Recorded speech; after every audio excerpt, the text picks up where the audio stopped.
सत्य के साथ चयन हुआ है विधानसभा बनाने का, वास्तव में उस समय वो बुद्धिमत्ता का काम नहीं था। इंसान के साथ बात करो, 80 साल के हमारे विधायक हैं, आप अपने पिताजी को भेजेंगे क्या? बढ़िया हीटर, बढ़िया ब्लोअर और साथ में ऑक्सीजन के सिलेंडर आप गाड़ी से लेकर के जाएं। देखिए, मेरा तो स्पष्ट कहना है कि राजसैन में जहां पर सिलेक्शन हुआ है उसको बनाने का, चयन हुआ है विधानसभा बनाने का, वास्तव में उस समय वो बुद्धिमत्ता का काम नहीं था। क्योंकि जहां पहली बार हमारा विधानसभा लगी, जहां टेंटों में लगी, वो जगह बहुत उचित थी और भराड़ी सैन से बढ़िया गैरसैन में होता तो ज्यादा उचित होता, क्योंकि वहां मुझे लगता है कि वहां इतनी अच्छी सुविधाएं अभी लोगों के लिए नहीं है। आप अनुभवी, कई लोगों की वहाँ तबीयत बिगड़ चुकी है, अभी हमने देखा था हालिया दिनों में। आखिर वहाँ क्या ऐसी समस्या है? नहीं, आपका कहना सही है कि वहाँ थोड़ा ऑक्सीजन की कमी है और वहाँ ठंडा भी बहुत है, तो मैं इसलिए कह रहा हूँ कि अगर गैरसैन में बनता तो जहाँ पहले चयन हुआ था वो ज्यादा उचित था। आपको ठंड नहीं लगती कि आपने जैकेट क्यों पहनी हुई है? आप राहुल गांधी हैं क्या? ये कहते हैं वो ठंड से डरते इसलिए ठंड लगता है। आजकल वो इस गर्मी में भी वहां पूरा फुल बाजू का पहन के घूम रहे हैं। ये क्या नॉन प्रैक्टिकल बात करते हैं भाई? इंसान है यार, इंसान के साथ बात करो। 80 साल के हमारे विधायक हैं, आप अपने पिताजी को भेजेंगे क्या बर्फ में? मुझे बताइए ना, कोई कैसी नॉनसेंस की बात करते लोग यहाँ समाज में। अपने 80 साल के पिता को, 75 साल के पिता को क्या बर्फ में कोई बिना गर्मी के इंतजाम करके बिठा देगा क्या? अरे वो भी किसी के पिता हैं, किसी का परिवार है, वो ठीक है, वो जनप्रतिनिधि, उन्होंने चुनाव लड़ लिया, तो चुनाव लड़ना अपराध नहीं है भैया, लोकतंत्र का हिस्सा है, जीवन उनका भी है, सुरक्षा उनको भी चाहिए। तब क्यों कोई जनप्रतिनिधि है इसलिए उनको मर जाना चाहिए? ये थॉट कहां से आ रहा है भाई? इस तरह का विचार कहां से आ रहा है? कौन इन बातों पर बात कर रहा है?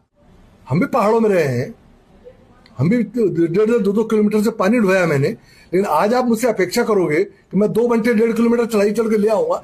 Is it possible? जबकि मेरी उम्र का आदमी वहां ला रहा होगा आज की डेट में, क्योंकि उन कंडीशंस में लगातार रह रहे हैं, तो उसके लिए कंडीशन हो गए वो लोग। हम भी होते, हम भी हो जाते जी। तो one has to be practical. लेकिन मैं मूल मुद्दों से हटके इतनी हल्की बातों पर यहाँ की राजनीति जा रही है, ये कहाँ जा रहा है? ये प्रदेश कहाँ जा रहे हैं ये लोग? मेरी समझ में नहीं आ रहा। ठीक है, वहां सदन का कर तो रहे भाई, क्या दिक्कत है? रहेंगे वहां, जिस दिन सदन चलेगा सब लोग रहेंगे। देखिए, उत्तराखंड विधानसभा का गैरसैन सत्र जिस दिन घोषणा हुई थी, उस दिन मैंने एक बात आपसे कही थी, आपके माध्यम से माननीय मुख्यमंत्री जी से मैंने कहा था कि आप गैरसैन जा रहे हैं तो बढ़िया वाली रजाई, बढ़िया वाले गद्दे, गर्म कपड़े, हीटर, ये सब लोग लेकर के जाएं जिससे विधायकों को ठंड न लगे।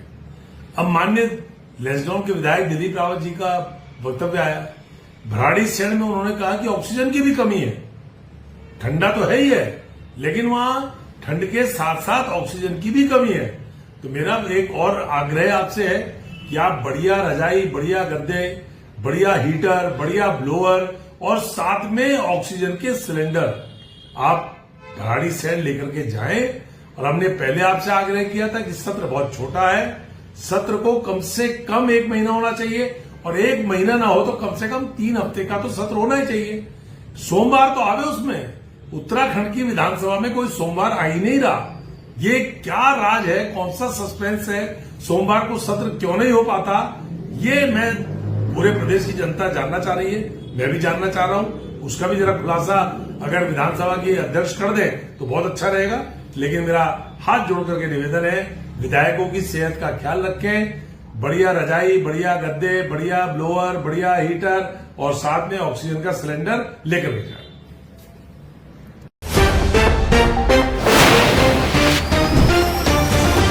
सत्य के साथ